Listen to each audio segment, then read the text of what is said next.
Designing YouTube thumbnails is not as hard as you think. Welcome to my channel, and this is a digital introvert, and in this video I'm going to be taking you a step-by-step process of how I made this YouTube thumbnail for my channel.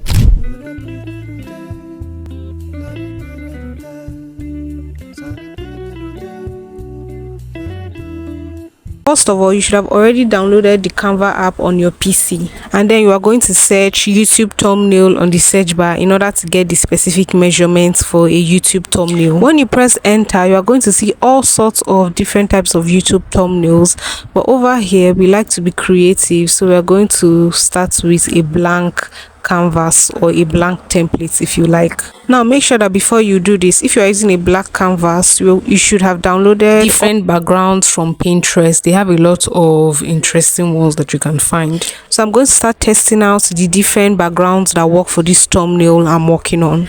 Now I wanted a background that was kind of like a beige nude, so this is actually very perfect, and now I'm going to edit it. One of the things I like to do is darken my background because you shouldn't leave it too bright because of the text. And so I'm going to press on tool and shape, and I'm going to choose a black square shape. If it's not black, you change it to black and spread it throughout the whole template. Now when you are done with this, what you're going to do is you're going to go over to the top and tap on transparency and reduce it to the way you want it to be. Once this is done, I'm going to drag it down and blur the original background because it adds a kind of aesthetic vibe to it. Now drag the black background back on top, and it is time to add our images. In order to edit the images, go to the top left and tap on edit, and then it's going to bring out a plethora of options like fresco and adjust, and then you can work on your images. Now because the topic of my video is about skincare, I'm going to add some skincare products on the thumbnail so it gives the audience an idea of what is going on.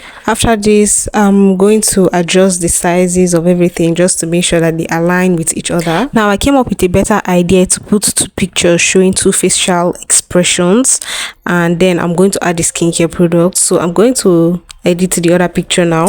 Now the idea is to show that one is correct and the other is incorrect. So I'm going to need two symbols for this, and for the incorrect symbol I was able to get it on Canva elements. So on the top left, you're going to go to elements and search symbol or incorrect symbol. Now the idea is to add a correct symbol to the image on the right, but unfortunately I couldn't find what I wanted on Canva, so I had to go to another site to search for it, and this site is called Pinterest. Many of you might know about it. Now after I found the perfect image I wanted, I downloaded it and headed over to a site where I'm going to remove the background because I do not use Canva Pro.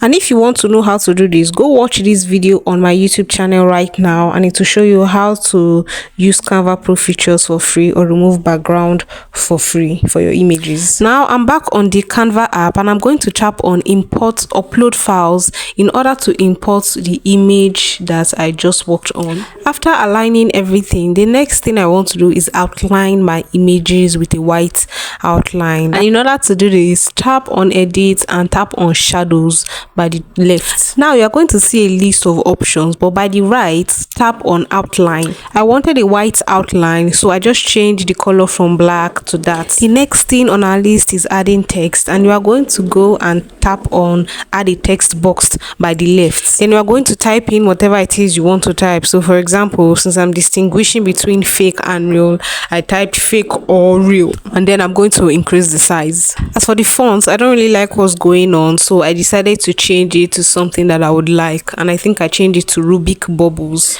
Now I really love yellow, using yellow for my font, so I'm trying to choose a color that fits, either red or yellow, but we're going to be testing out different colors. In order to give the thumbnail more substance, I decided to add the certified Dove symbol, you know, since I'm going to be talking about Dove. So I headed over to Pinterest once again, downloaded the Dove symbol, removed the background, brought it back to Canva and put it on my thumbnail. Now I'm completely satisfied with the overall outcome, and I'm going to download it. And you can do that by tapping on share at the top right.